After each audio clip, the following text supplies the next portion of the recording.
قالوا کہنے لگے یا ذا القرنین اے ذو القرنین، اس کے لقب سے ہی پکارا. انہیں کیسے پتہ چلا ہوگا نام؟ سنا ہوگا نا اس کے ساتھی ذو القرنین کے اس کو جس نام سے پکار رہے ہوں گے. ان یاجوج و ماجوج مفسدون فی الارض، بے شک یاجوج اور ماجوج زمین میں فساد کرتے ہیں. یاجوج اور ماجوج دو قبیلوں کا نام ہے. بخاری کی روایت ہے، نبی صلی اللہ علیہ وسلم نے فرمایا تم میں دو امتیں ایسی ہیں، دو امتیں ہیں، دو قبیلے ہیں الگ الگ، یاجوج الگ ماجوج الگ. تم میں دو امتیں ایسی ہیں کہ جس چیز سے بھی مقابلہ کیا جائے تو ان کی تعداد زیادہ ہے، اور وہ ہے یاجوج و ماجوج. ان یاجوج و ماجوج مفسدون فی الارض فہل تو کیا نجعل لک خرجا، ہم بنائیں یا اکٹھا کریں آپ کے لیے کچھ خراج. خرجن خرچے کا انتظام، بہت زیادہ اجرت لفظی معنی اس کے. الا ان تجعل، اس شرط پر کہ تو بنا دے، بیننا و بینہما، ہمارے اور ان کے درمیان، سدا ایک دیوار، رکاوٹ، اوٹ. کہ کیا یہ ممکن ہے کہ ہم آپ کو اگر بہت سا مال اکٹھا کر دیں، آپ ہمیں یہاں ایک دیوار بنا دیں؟ کیونکہ اس نے دیکھا کہ بادشاہ اور اس کے جو 7 اسباب ہیں وہ زبردست ہیں، لیٹسٹ ٹیکنالوجی ہے، وہ تو بہت کچھ کر سکتا ہے. قال، ذوالقرنین نے کہا، اب اس کے اس قول سے بھی اس کی شخصیت پتہ چلتی ہے. ما مکنی فیہ ربی، جو اقتدار دیا ہے مجھے اس میں میرے رب نے، یعنی زمین پر اللہ نے جو مجھے مال و دولت اختیار اسباب دیے ہیں، خیرن بہتر ہے. کس سے؟ اس سے جو تمہیں ملا ہے. تمہارے مال سے میرے پاس بہت زیادہ ہے. ہاں تمہیں مجھ سے کیا چاہیے؟ فَأَعِینُونِی، تم مدد کرو میری، بِقُوَّةٍ، قوت کے ساتھ، قوت بازو اور آلات تعمیر سے مدد کرو. اجعل بینکم، بنا دوں گا تمہارے درمیان، و بینہم، اور ان کے یعنی یاجوج اور ماجوج کے درمیان، ردما، ایک موٹی دیوار. یعنی میری شرط کیا ہے کہ مجھے تمہارا مال نہیں چاہیے، مین پاور چاہیے، تعمیراتی سامان چاہیے، رجال کار چاہیے، بدنی محنت مشقت چاہیے. تو میں تمہیں ایک مضبوط قسم کا بند بنا دوں گا. جو بند ہوتا ہے نا، بند باندھنا، سد کا لفظ استعمال ہوتا ہے. کوئی مشہور سد یا ڈیم پتہ ہے آپ کو؟ سد معروف، قرآن میں اس کا ذکر آتا ہے، ڈیم کے معنوں میں آتا ہے. حضرت سلیمان علیہ السلام نے بھی یہی کہا تھا نا، کس کو؟ قوم سبا کو. اتمدوننی بمال، کیا تم مجھے مال سے مدد دیتے ہو؟ فما آتانی اللہ خیرا مما آتاکم، اللہ نے جو کچھ مجھے دیا وہ تم سے زیادہ بہتر ہے. تو اس سے یہ پتہ چلتا ہے کہ اقتدار کے باوجود ذوالقرنین اللہ پر ایمان رکھتا تھا، اور ایک زبردست بادشاہ. کیونکہ عام طور پر یہ خیال پایا جاتا ہے کہ جو لوگ دین پر ہوں وہ ان کے پاس کوئی دنیاوی طاقت نہیں ہوتی، نہ کوئی علم ہوتا ہے، نہ سمجھ ہوتی ہے، نہ. یہی تو ہمارے زوال کا سبب ہے کہ ہم نے دین اور دنیا کو الگ الگ کر دیا. دنیا ان کے سپرد کر دی جن کے پاس دین نہیں، اور دین انہوں نے رکھ لیا جن کے پاس کوئی دنیا کی سمجھ نہیں. لیکن یہاں آپ دیکھ رہے ہیں کہ دنیاوی طاقت بھی ہے اور اس کے ساتھ اللہ پر ایمان اور بھروسہ بھی ہے. اور ایک اور بات یہ پتہ چلتی ہے کہ ذوالقرنین کی یہ فتوحات مال اکٹھا کرنے کے لیے نہیں تھی. اسے لوگوں کے مال سے کوئی دلچسپی نہیں تھی. کس سے دلچسپی تھی؟ ابھی تک جو پڑھا آپ نے، ان کی خدمت سے، ان کی اصلاح سے، اور فساد دور کرنے سے، عدل قائم کرنے سے. یہی فرق ہوتا ہے ایک مومن بادشاہ اور اقتدار میں اور غیر مومن. آتونی زبر الحدید، دو مجھے لوہے کے ٹکڑے. زبر، زبرت ان کی جمع، لوہے کا ٹکڑا. اینٹیں، آپ یہ کہہ سکتے ہیں لوہے کی اینٹیں لاؤ. آتونی زبر الحدید، دو مجھے لوہے کے بڑے بڑے ٹکڑے، لوہے کی اینٹیں.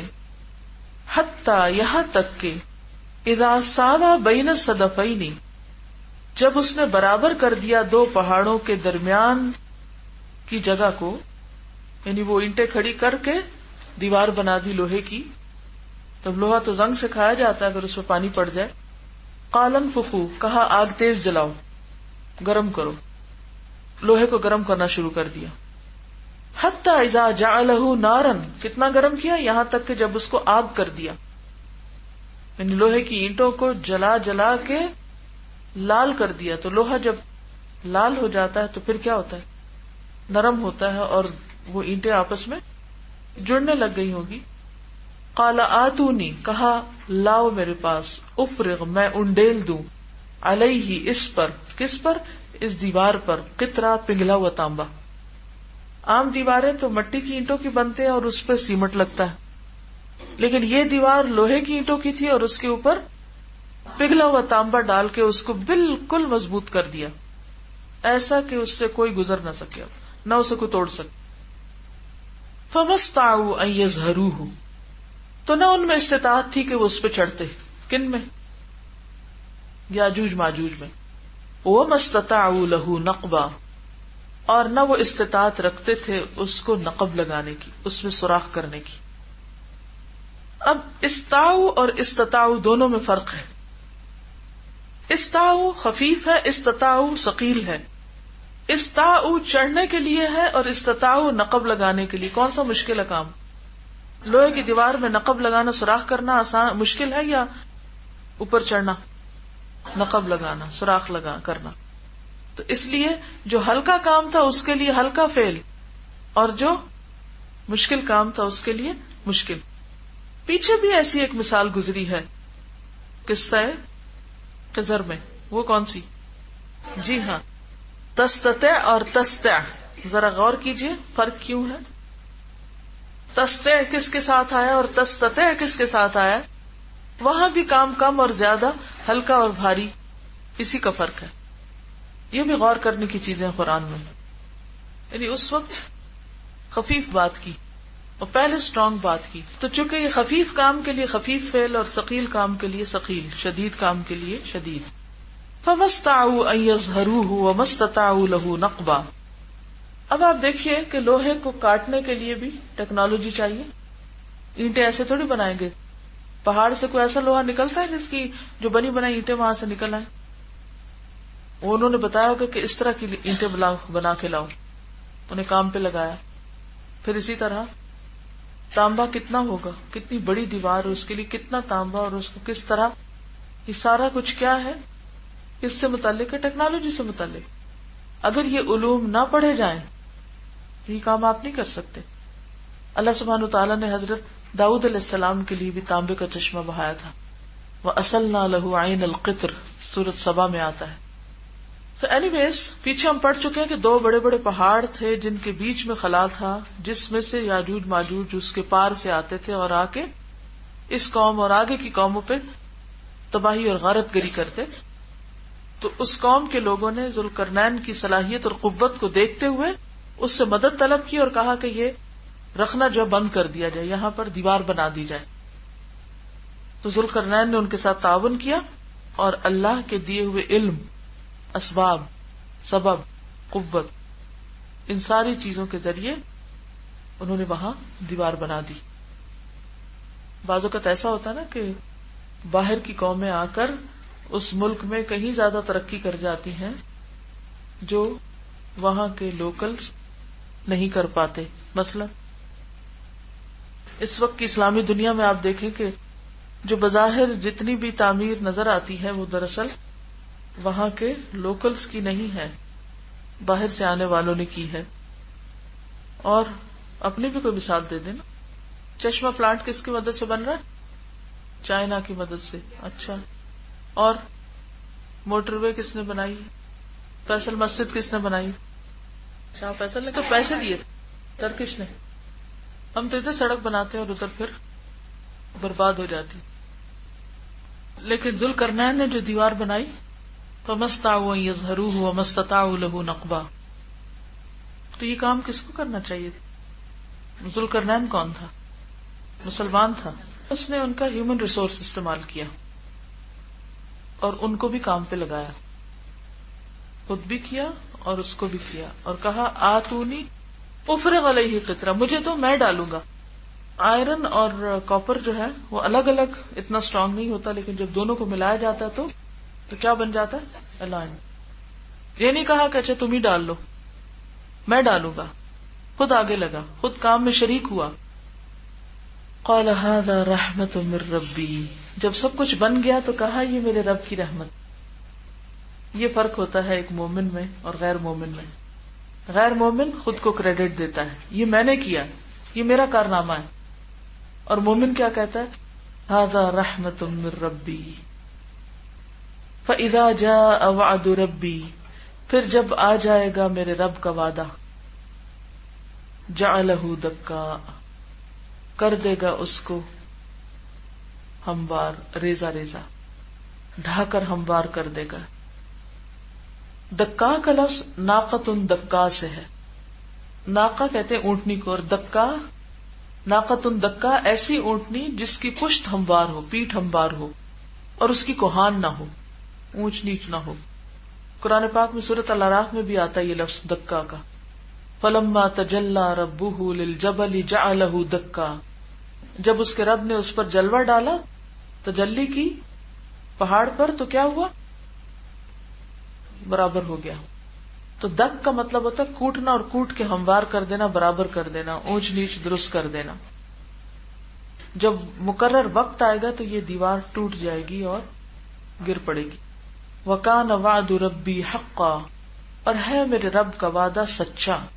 اس سے پتہ چلتا ہے کہ وہ آخرت کو مانتا تھا، اور آخرت سے پہلے، قیامت سے پہلے جو پیش آنے والی نشانیاں ہیں ان کا بھی اس کو پتا تھا.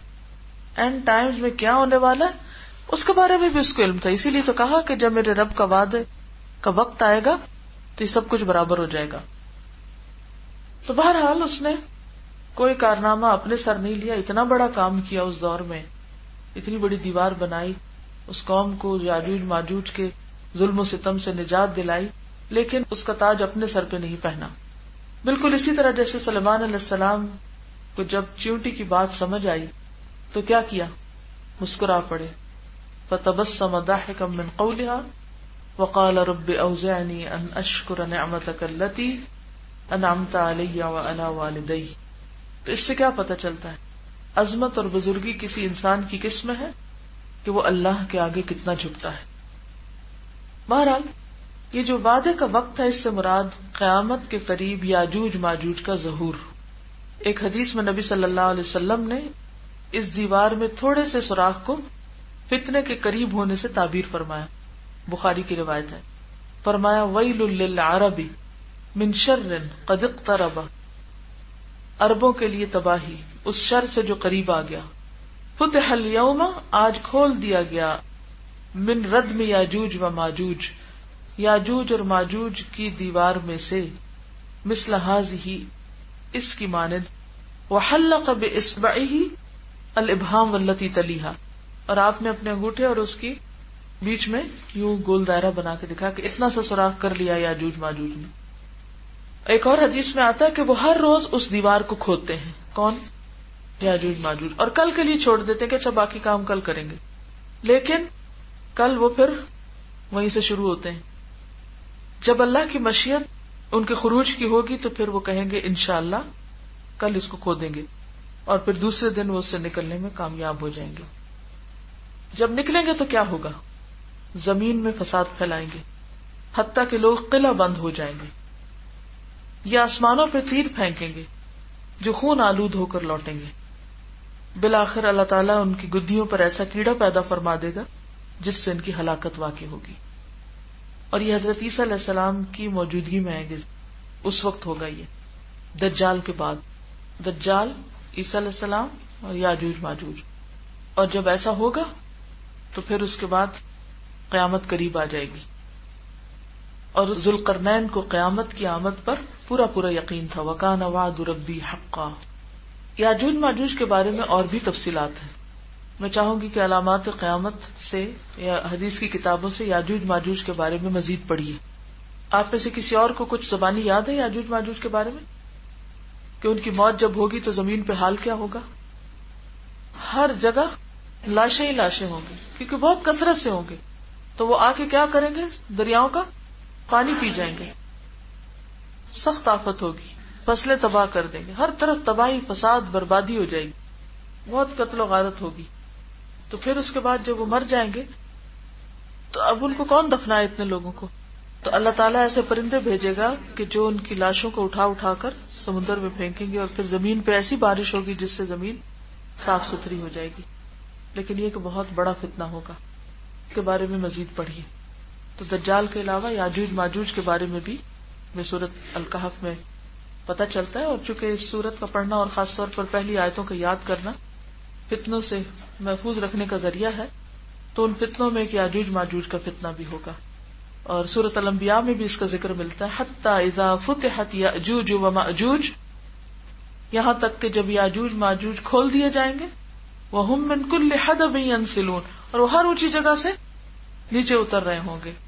واقترب الوعد الحق، اس وقت سچے وعدے کا وقت قریب آ جائے گا، یعنی قیامت قریب آ جائے گی. فاذا هي شاخصة ابصار الذین کفروا، تو کفر کرنے والوں کی آنکھیں پتھرا جائیں. جی کوئی اور قابل غور بات جو آپ کو سمجھ آئی اس سننے کے دوران؟ ہمارے ذہنوں میں وسعت نہیں ہے.